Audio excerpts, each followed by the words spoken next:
Welcome to the Politicrat. I'm Omar Moore. It is Monday, June the 29th, 2020. Thank you so much for this beautiful honor. I want to dedicate this award to all of my brothers out there, all of my sisters out there inspiring me, marching and fighting for change. Your voices are being heard, and you're proving to our ancestors that their struggles were not in vain. Now we have one more thing we need to do to walk in our true power, and that is to vote. I'm encouraging you to continue to take action, continue to change and dismantle a racist and unequal system. We have to continue to do this together, continue to fight for each other and lift each other up, because there are people banking on us staying at home during local elections and primaries happening in states across the country. We have to vote like our life depends on it, because it does. So please continue to be the change you want to see. Thank you everyone who took the time to speak in that beautiful presentation. And thank you, BET, for this honor. It means so much to me, especially coming from y'all. I love you deep. God bless you, and good night. That was Beyonce last night during the BET Awards, accepting the Humanitarian Award. Very important speech there, urging Black people to vote like your life depends on it, because it does. She's absolutely right. Beyonce is one of the most important voices this country has, and one of the most significant voices from the entertainment world that we have seen over the last number of years. A very important voice, and she is a leader as well as a humanitarian. Today's episode is about last night's BET Awards and just how incredibly great it was. Now, I don't watch BET very often, but I can guarantee you I watched BET's awards last night. It was on CBS in prime time. 3 hours of Black brilliance, excellence, and Black Lives Matter.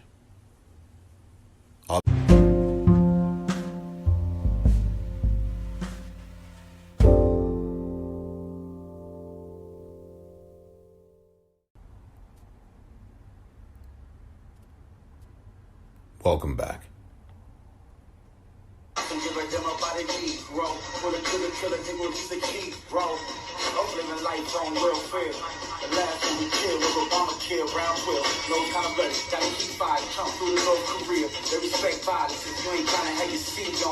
Some respect on our name, we come from gold and diamonds. Fight the power! Fight the power! Fight the power! We got to fight the power that be. Elvis was a hero, the most believable. The media say straight up, raising the sucker was simple and plain. Cause I'm black and I'm proud, I'm really up hype as I am. Most of my heroes on the piano stand. Stand roll up at you looking back up in my record for 400 years in the check. For the number one jam. Give me my Sam to the slap me right here. Get it. Let's get this started. Right on, come on. What we got to say?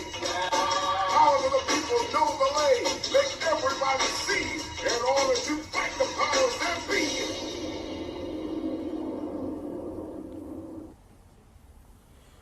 That was Fight the Power 2020 during last night's BET Awards.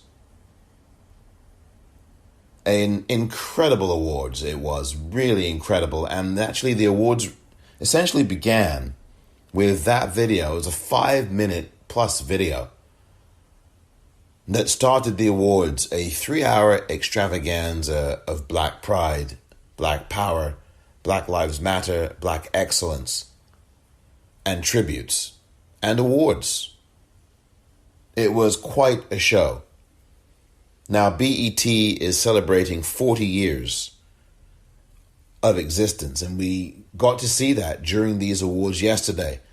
Bob Johnson, the founder and CEO of BET, I don't know if he still is, but he was the man that put Black entertainment television on the map.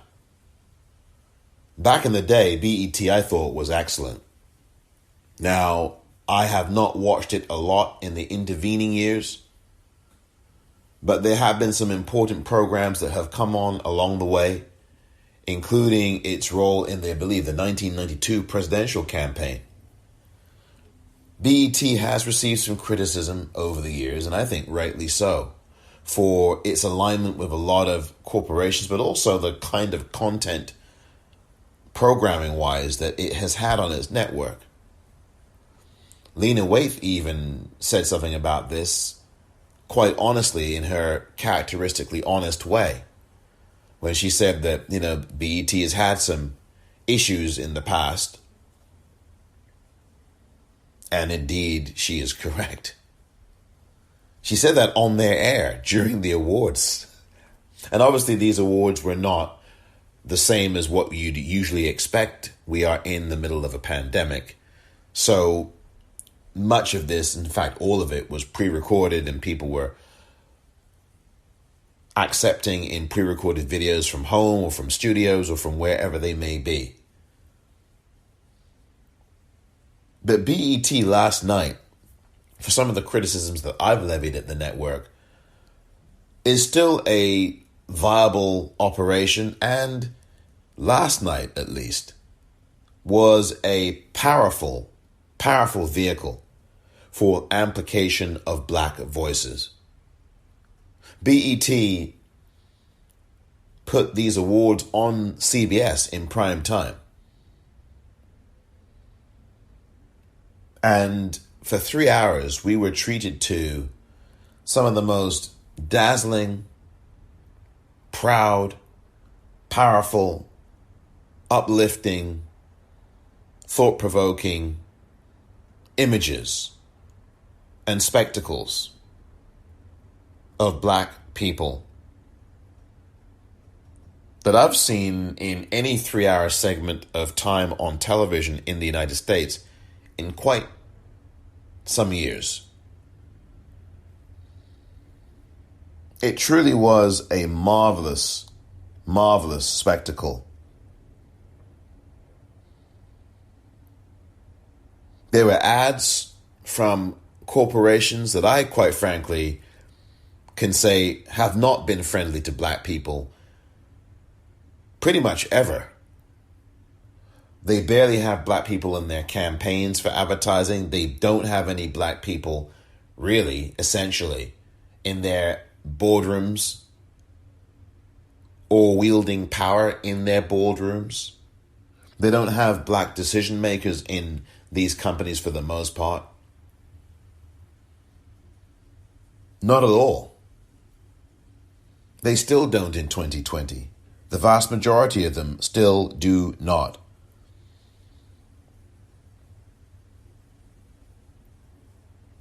Here's the first of the ads that I'm going to be playing, because I'm sure that many people had not seen this on a Sunday night. And if you are on the West Coast, you may not have seen it. You may not have seen it anywhere, east, west, anywhere.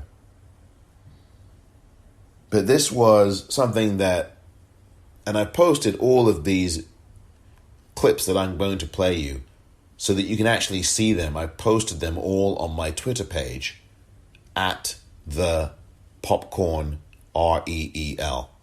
So if you'd like to see what you are about to hear, you can go to my Twitter page at the Popcorn REEL. The Twitter page is the Popcorn REEL. And I have posted these clips on June the 28th, 2020, so that you can reference and search that and look at it. Now, here's the first one I'm going to play. And this is Viola Davis, the actor and activist who always makes an impression. This is a L'Oreal ad, and this was aired during the commercial break at the BET Awards. Listen to this. You're worth it. There is value in each and every one of us, including you. Focus on what I'm about to say and repeat after me. I'm worth it, okay? Maybe that felt great, or perhaps that felt weird. Forget the naysayers and silence the critics, even if the harshest words are the ones you say to yourself. Do not doubt yourself, and this time speak it louder, really loud. I'm worth it. And the next time you hesitate before going after something you want, the next time you blush and brush off a compliment, the next time you doubt your place in the world, in the workplace, in your home, or in your own skin, say these words to yourself: I'm worth it. Because you are. And always will be. Got that?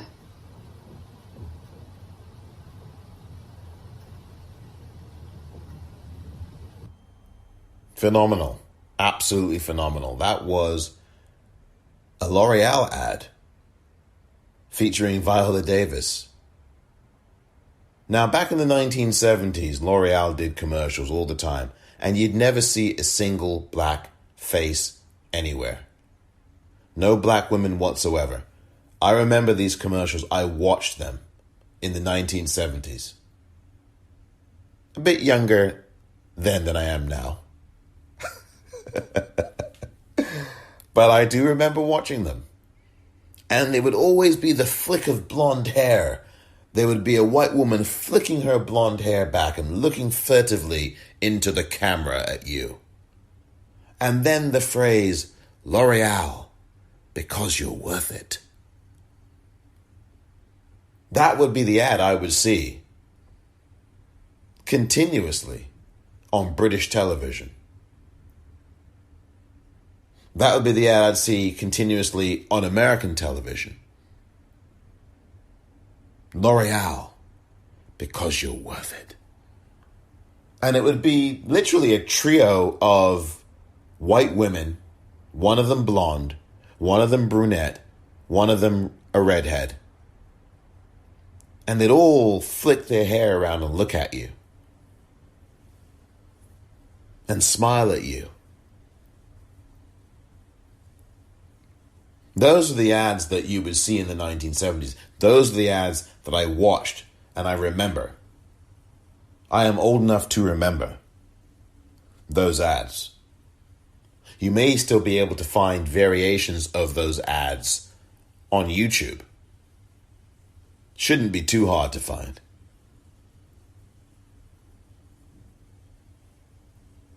So imagine my surprise, my pleasant surprise, when last night I saw the ad that you just listened to. It was remarkable. It was remarkable. It was a corrective. It was a message to black women.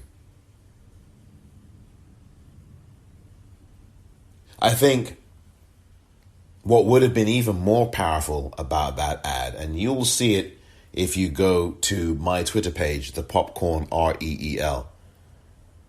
What would have been more powerful about that ad, and it was already powerful, and you could hear that, is if you had seen that ad and seen Viola Davis's hair, if her hair was an afro,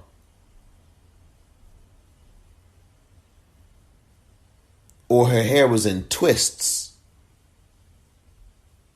or her hair was braided, that would have been even more of a powerful corrective to what we have been bombarded with and bombarded by image-wise for many, many decades.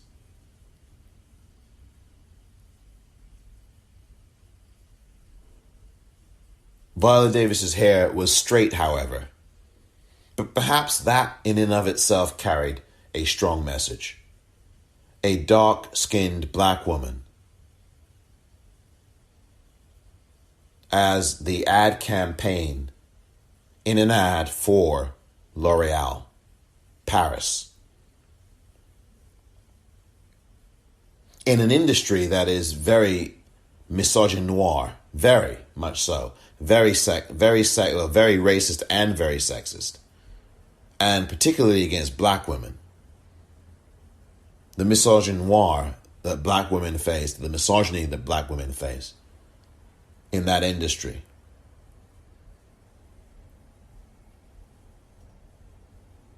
This was an affirmation. What you just heard in that clip, the L'Oreal ad during BET's awards last night, was an affirmation of black love, black self-love, and black pride and positivity. This was an incredible ad. It may have been the best ad that I had seen during last night's BET Awards.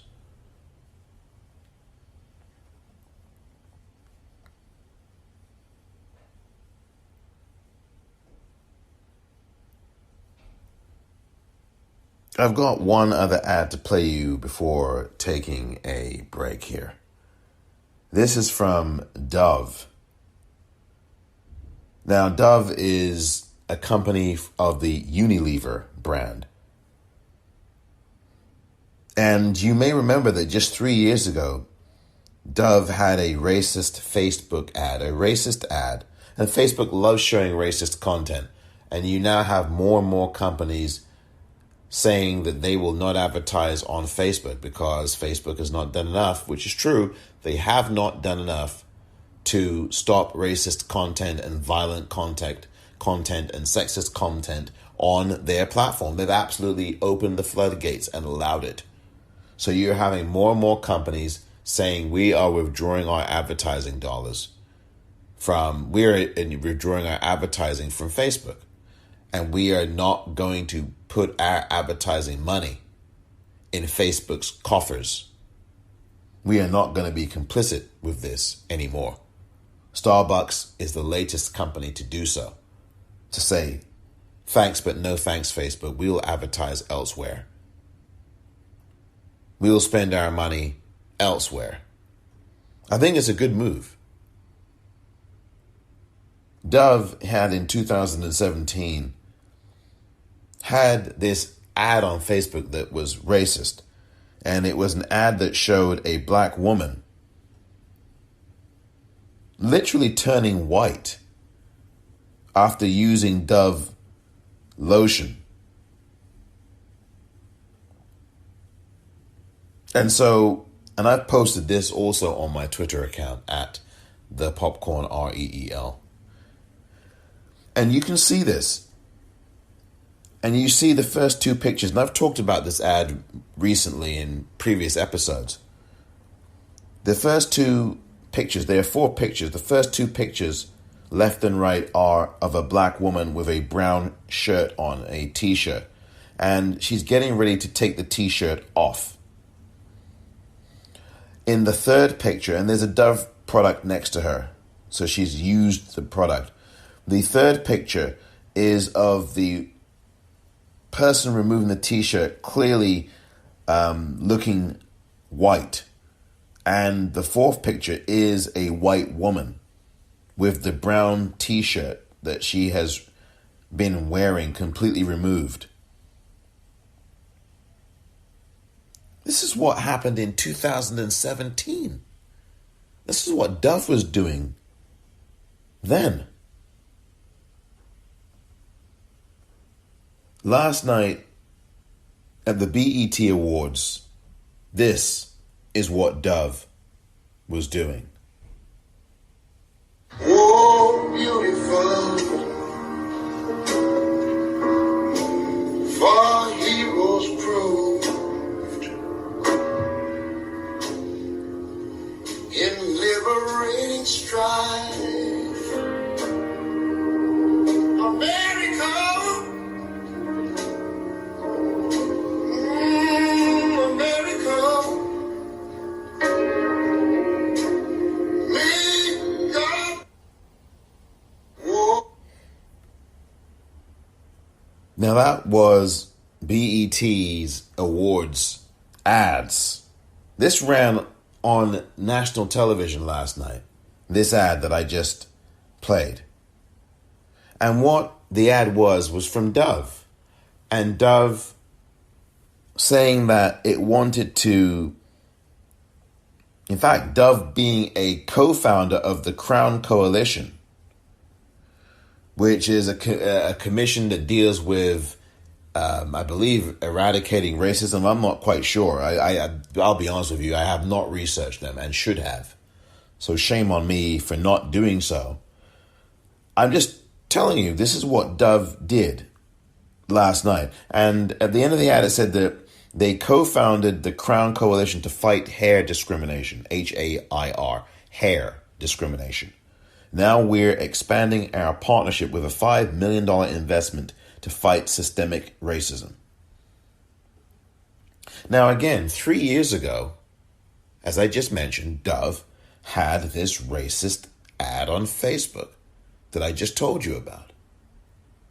3 years later now, it is fighting hair discrimination and is investing $5 million to fight systemic racism. I've got a question about this. First of all, how do you feel about this? How do you feel about corporations getting involved in Black Lives Matter, getting involved in doing these kinds of things? That's one. Second of all, $5 million of an investment, really? A $5 million investment to fight systemic racism? I think it's going to take a whole lot more money than that. But it's not going to take just money. It's going to take companies like Dove, companies like Unilever, which is its parent company, to fight systemic racism with more than just a paycheck or a check. It's going to take Unilever and Dove to hire, HIRE, Black people in positions of power in their company. It's going to take Black boards of directors, Black vice presidents and executives of all kinds, CEOs, you name it, and people who run marketing strategy and ad campaigns who are Black to rechart the course of these companies. Hire more Black women. I would say put Black women, in fact, I do say, put Black women in these organizations. And I'm not talking about one or two. I'm talking about recruiting hundreds of Black women.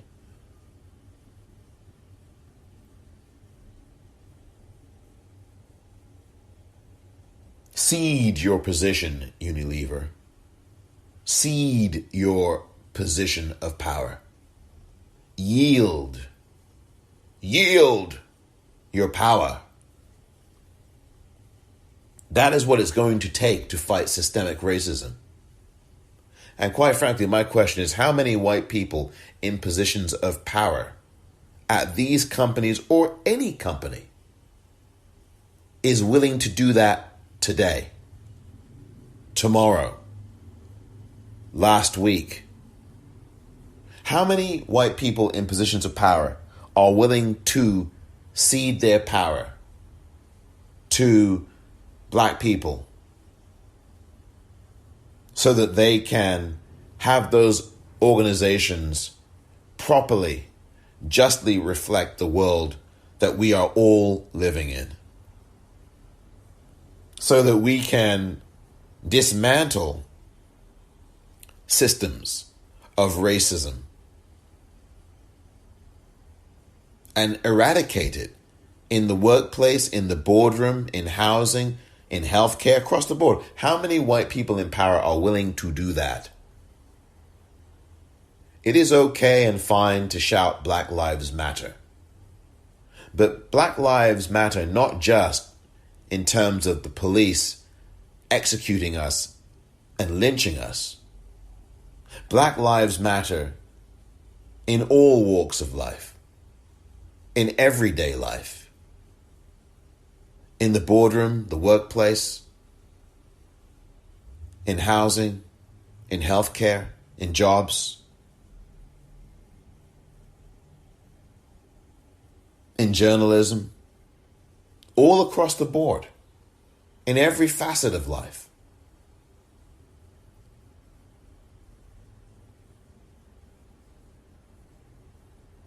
And when people in corporations say systemic racism, what are they talking about? I mean, I know what systemic racism is. As a black person, I clearly do. And if you are not black, you have an idea of it in terms of the structure, perhaps. Of course, you, as a white person, if you're white, haven't experienced any of that. But you may understand that systemic racism is about institutions and laws and governments and history and the compositions of boardrooms that block and prevent black people access, the inequity of resources, the environment and the environmental racism. These are all part of a system and a structure and an institutionalized racism. The banking industry, the banks.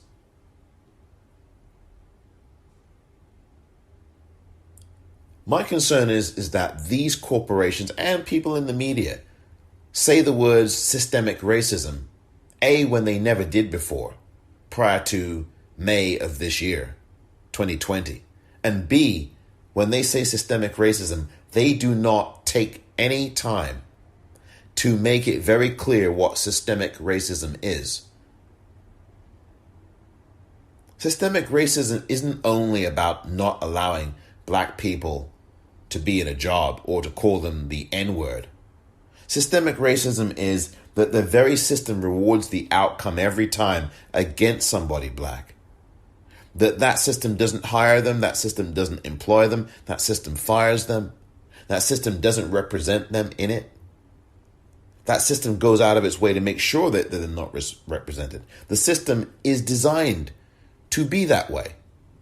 So the system isn't really broken at all, because that is the system. That's the essence of it. That's the goal of it. So I confess to you that I get a little wary of Unilever and Dove with these ad campaigns that were running during the BET Awards last night, talking about we're going to throw a $5 million investment to fight systemic racism. Really? I kind of get a little wary about that. Because $5 million is not going to fight systemic racism. Someone from Unilever can explain to me how $5 million will fight systemic racism. What will fight systemic racism is when Unilever and the white people who control, run, and dominate Unilever remove themselves from their positions of power and allow black people to take those positions of power and completely reshape Unilever and its operating motives. Completely reshape it. Because the system itself has to be completely eliminated. Because if you hire black people into a system and don't make changes, that system is still a system that is going to behave in a way that is hostile toward black people. But you have to put black people in these positions, and those black people will have to completely dismantle the culture and the system and give birth to a system that treats black people like human beings, like the human beings that they are. That's what has to happen here. A few more thoughts about the BET Awards and some more clips right after this.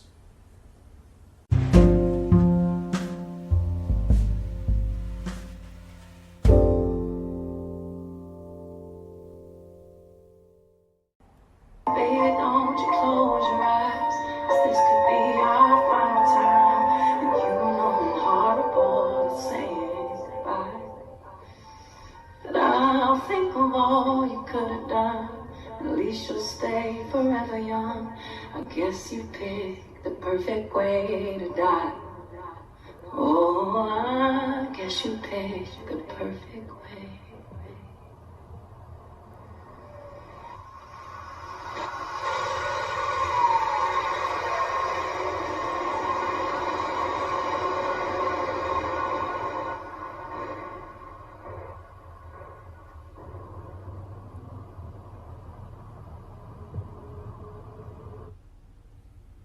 That was from the BET Awards last night. Alicia Keys, the closing part of her heartfelt and powerful tribute to those black people whose lives were ended brutally and violently by police violence and lynchings of them over the last goodness knows how many years.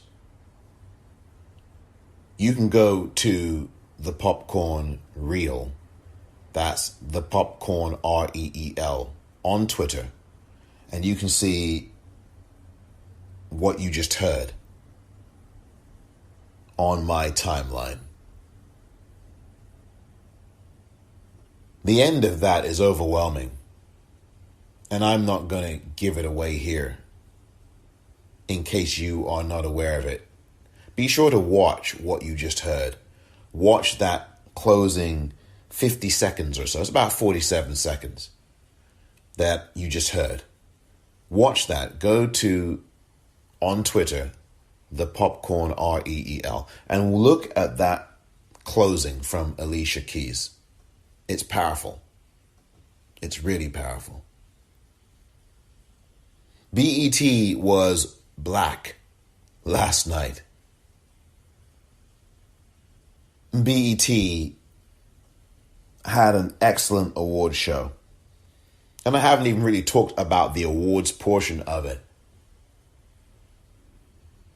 I did start this episode with the acceptance speech by Beyonce for the humanitarian award that she won. And I mean, this awards show was not really about the awards, though, quite frankly. It was about the message. It was about the movement. It was about this opportunity that we have here in 2020 to make real, meaningful change, but systemic change, because that is ultimately what has to be at the heart of all of this. The House of Representatives stood firm last week, as did the Democratic Senate, refusing to deal with Tim Scott's heinously underwritten bill that was nothing but a bouquet of flowers to the police unions in this country, who have far too much power. And the House at the end of the week, last week, toward the end of the week, passed the George Floyd Justice in Policing Act of 2020. And I've talked about that in a previous episode of this podcast. Now, Mitch McConnell is making it clear that that bill is not going to be taken up by the Senate. But there's nothing to say that this bill could not be taken up in the next term of Congress once there is a Democratic Senate in place. And that will be down to you as the voter, because you will have to make that change. You will have to vote in a Democratic senator. We need a net gain of 4 seats won by the Democrats on election night this November 3rd to make that reality happen. And while the polls suggest that that is going to happen, and I think it will, we cannot afford to believe in the polls. What you have to do is believe in yourself. And that starts now. Checking your voter registration, checking it every week, making sure that you spread the word to family and friends to do the same, that you register people or you help them get registered to vote. You can vote, I keep saying this, you can register to vote online. Register to vote online. You can register. So if you want to register, you've got to do that online. It's really the best and only place to do it. The DMV is not reliable. I've talked about this many times in prior episodes of this podcast. And that was the theme in the BET Awards last night. Voting was just one of the things that was talked about. Just one of the things that was talked about. And I think it's very important because there were a lot of messages about Black Lives Matter. And as I said earlier, yes, I think it's very important to talk about Black Lives Matter. It's critical. We've got to send out this call that enough is enough. We need justice. And not only do we need justice, we need a complete systemic dismantling, as Beyonce called for in that speech that you heard earlier. We need to completely dismantle this system and put a brand new one in its place that values Black life, that values brown life, that values Native life. And that is also run by us, or at least is represented much more substantially by us in key positions, so that the framework is completely different in this country, so that we do behave as a country and as a system humanely towards Black and brown people and Native people. That has got to be the agenda. The protests continue on in the streets, by the way, because we've heard news stories recently, because the only time that we hear now about protests is when something violent happens at those protests. What the media, by the way, has done, and let me just diverge slightly, what the media has done over the last 2.5 weeks is change its focus from not covering peaceful protests at all to covering protests only when something violent happens. Because they've decided that, peaceful protesters, we can't have that. That's boring. That's not ratings worthy. That won't get us advertisers. So now what we've got to do is completely shut down any notion that there's protests going on, and let's only focus on the violent incidents that happen in Seattle or in Tulsa or, say, somewhere else. Louisville. And that's what's going on now. All you're hearing about, and I'm not saying that you can't hear about these things. What I'm saying is that there needs to be a balance, and there never has been, and it's all deliberate. There's a viewpoint that is represented by those in charge, and their operative goal is to paint this picture of a movement as a violent movement, which is not. While they conveniently ignore the Boogaloo Boys and these racists, these white racists who are killing cops, these white racists and these Boogaloo racists who are out there killing police and burning things, they're completely ignoring all of that. These U.S. military people who wanted to kill their whole military unit and furnish this information to satanic Nazi groups and ISIS and Al-Qaeda? Really? What? And the media barely mentions that? I mean, it got mentioned, but they didn't stay on that story last week and the week before. So we've got to keep our eyes on the ball here. And one of the things we have to keep our eyes on the ball on is voting. Here is an ad last night featuring T.I. Harris. Police brutality, not on our watch. Poor healthcare, no sir. Our voting system is broken. It changes when we change it. We rise up as one. We speak out for our black lives. In 2020, we show up to the polls. Your vote is your microphone. So get in the booth and turn yours up. Reclaim your vote. You dig? Go to BET.com/reclaim your vote for more on how to register. Great ad. And that is another great ad that happened during the BET Awards last night. And I hope that people do that. I've been giving out web addresses for places to vote. I keep saying vote. We must never, by the way, have any situation in this country or any other. I know there may be in other countries, but we must never have that here, by the way.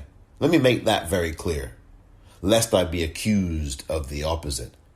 We must never have a situation in the United States of America where people are voting online for politicians.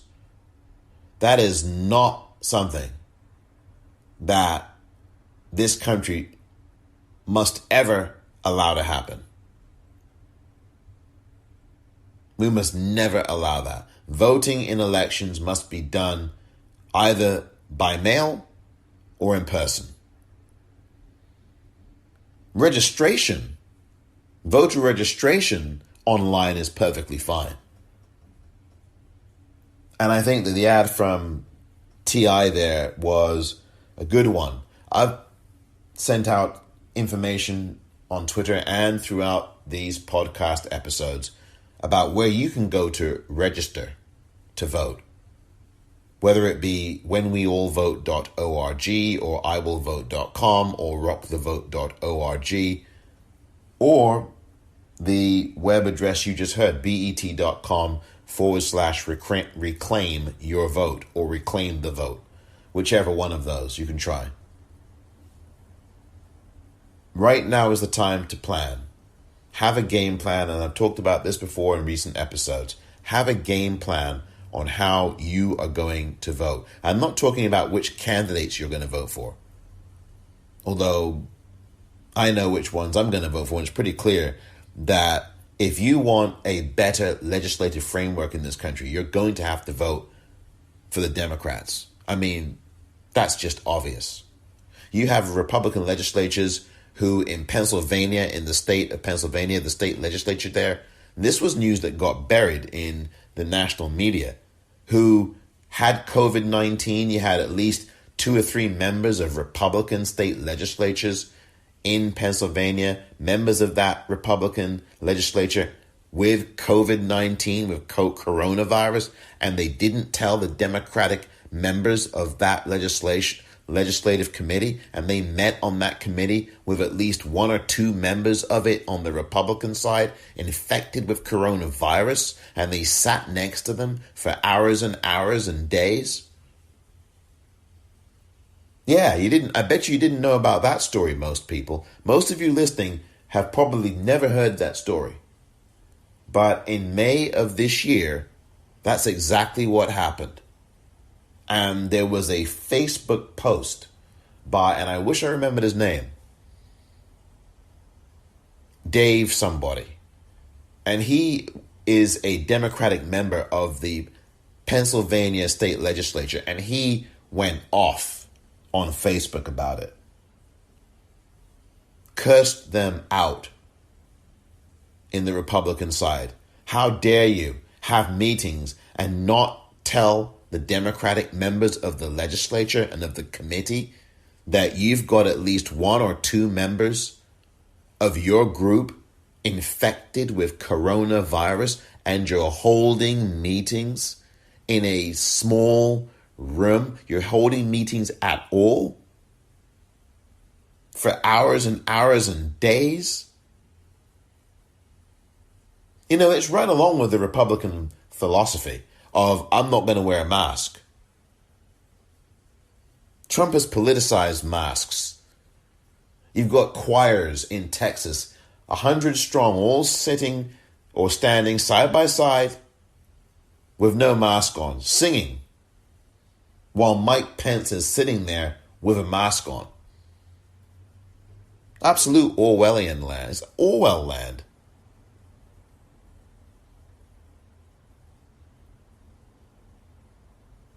This is the kind of country that we are living in. And if you don't want that kind of country, well, you know I don't even have to tell you about what your voting strategy is in terms of that. But that's not what I'm talking about when I say what your strategy is. I'm going to say again what I said recently in previous episodes. What is your game plan in terms of when you get to a voting precinct, your polling station, and you find out, as it will be in some states, that your polling station has been closed and closed without advance notice? There are going to be, if you live in a state where there are Republican governors and Republican legislatures and Republican secretaries of state, count on this to happen. Unless you're in a predominantly white neighborhood. You're the exception. But count on this to happen.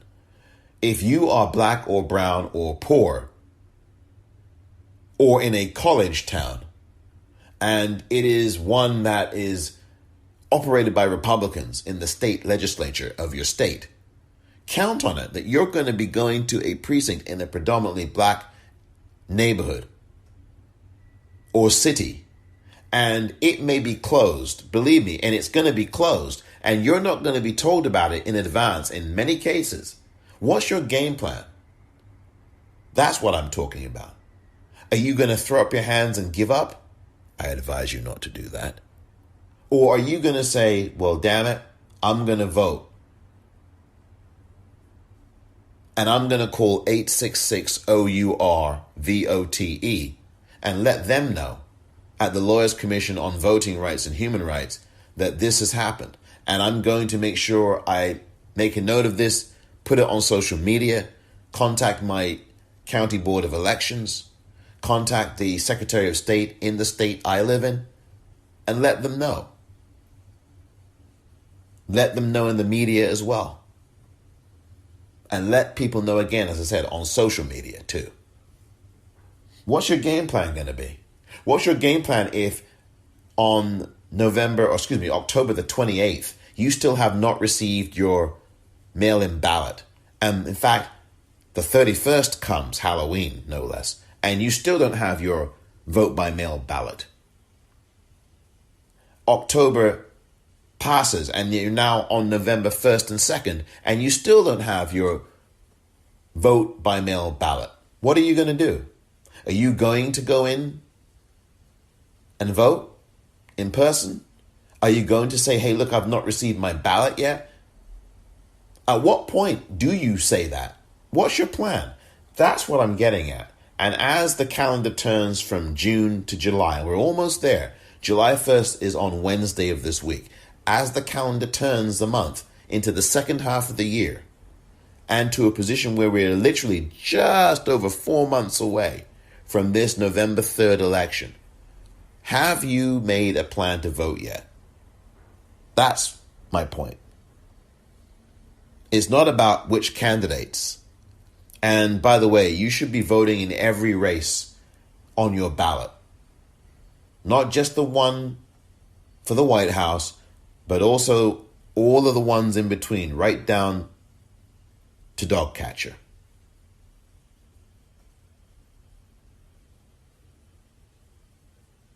No write-ins. This is not a year where you write in a candidate when you're dealing with the White House. This is not that kind of year, folks. I think you've seen very clearly and conclusively what kind of year this is. We've seen it these first 6 months, what this kind of year is.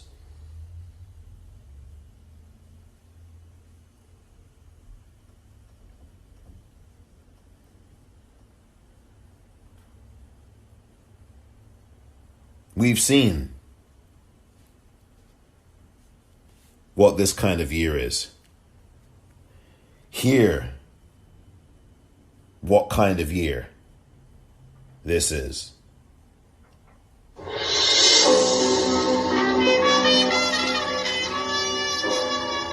is it you wanted me to reconcile myself to? I was born here almost 60 years ago. I'm not going to live another 60 years. You always told me it takes time.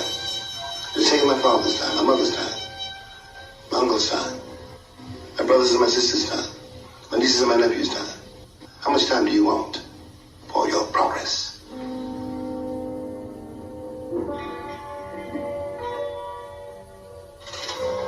Stephon Clark. Sandra Bland. Breonna Taylor. Eric Garner. Annie Mae Collins. Antoine Rose.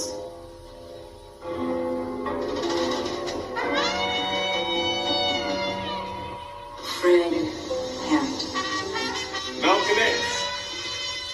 Emmett Till. Rayshard Brooks.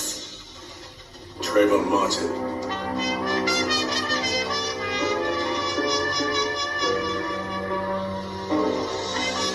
Tamir Lettuce. Elijah McClain. Carol Robertson. DJ Henry. Ryan Milton. Sammy Young Jr. Oscar Grant.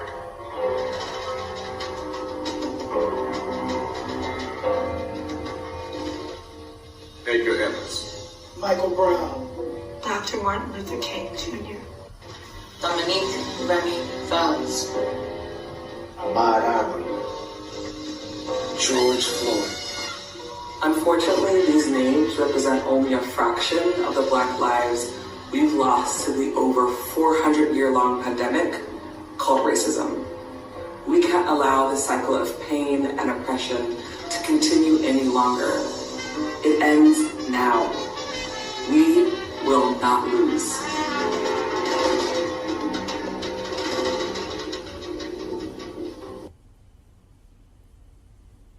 I agree, Patrisse Cullors, co-founder of Black Lives Matter. We will not lose. We must vote. November 3rd. Not November 4th, not November 5th. The election is being held on November 3rd, 2020. And if you get any kind of phone call, as some black people have already been getting and receiving mail in various parts of this country telling them that the election this year is on November 4th or that it's been postponed to November 5th, please make sure you report that to this election committee run by the Lawyers Commission at 866-OUR-VOTE. They also have a Twitter handle with that same address, 866-OUR-VOTE. Make sure you report that. Make sure you keep a copy of that notice, or if you can record that phone call, make sure you can do that. If you have it on voicemail, of course. These are the kinds of dirty tricks that the Republicans are up to. They've been up to them for decades. And that list of people you heard being read out are names of people, black people, who have been murdered by police or by white people who are civilians in the country over the last 200 plus years. And there's so many other names. It would have taken them 3 days to read, maybe a whole week to read all of the names, maybe a whole month to read. And you heard some voices that you may recognize. You can watch that. Again, I have posted that on Twitter. The handle is the popcorn, REEL.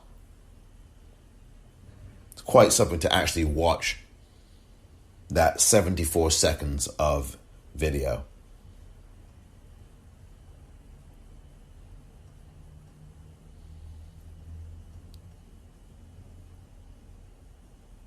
Here is Spike Lee, Delroy Lindo, Chadwick Boseman, Jonathan Majors.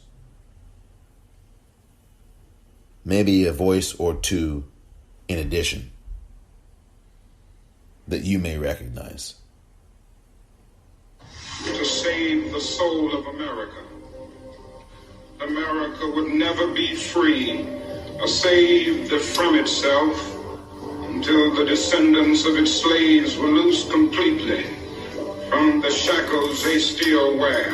African Americans fought for this country from day one. The first American to die of the United States of America was a black man. People need to get out the vote when it comes down to it, and we don't always see the story. We have to tell our own narrative. Our contributions are frequently ignored, expurgated. We have a right because we built the nation. People have to pay attention to it. Because history repeats itself. Trayvon Martin repeats itself. Eric Garner repeats itself. Together again, a national trauma, a cultural trauma. Repeats itself. Save the soul of America. But we can learn from history if we wake up. The Five Bloods, rated R.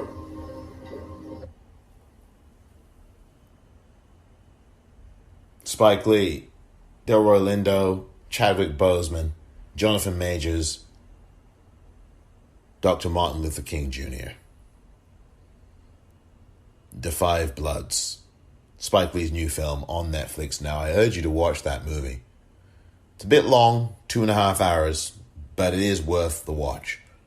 Excellent acting, particularly from Delroy Lindo, who I think will be nominated for an Oscar come next year. And I think he may well end up winning that Academy Award for Best Actor. Quite frankly, I think at the moment, I can't find any performance that I've seen, and I've not seen a whole lot this year, but I can't find a performance anywhere that's nearly as good. Not even as close as good as that one is from Delroy Lindo.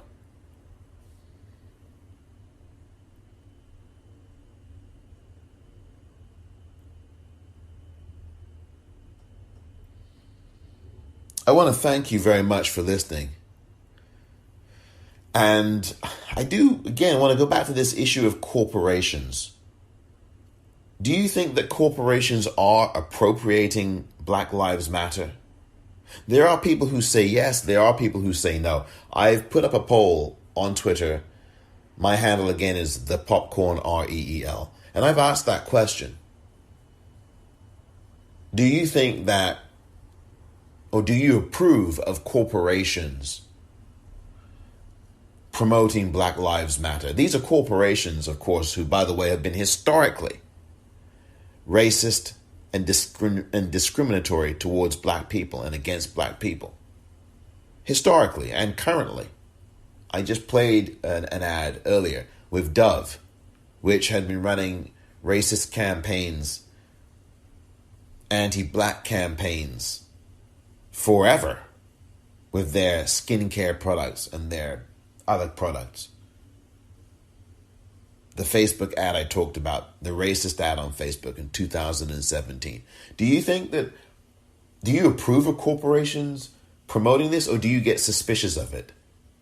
Do you get suspicious of Dove and Unilever saying that they're going to throw $5 million at combating and ending systemic racism? That sounds like a slap in the face to me. What does it sound like to you?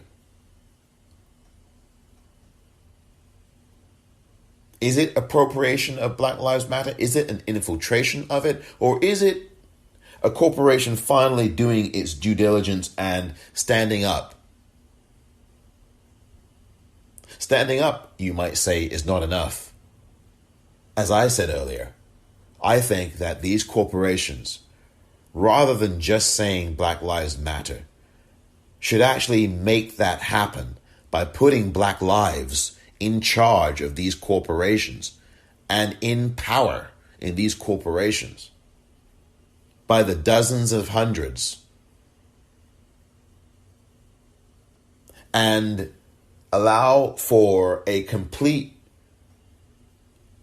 upheaval and dismantling of the systems of governance so that you do have corporations doing the right thing and really changing the balance of power, promoting black businesses, promoting black brands, partnering with them, producing them, with black input, with black control. That's how you attack systemic racism. That's how you move toward ending systemic racism. It's not going to happen in one fell swoop. But tomorrow, today, yesterday, white people can give up and yield their power or share their power or cede their power and do the right thing.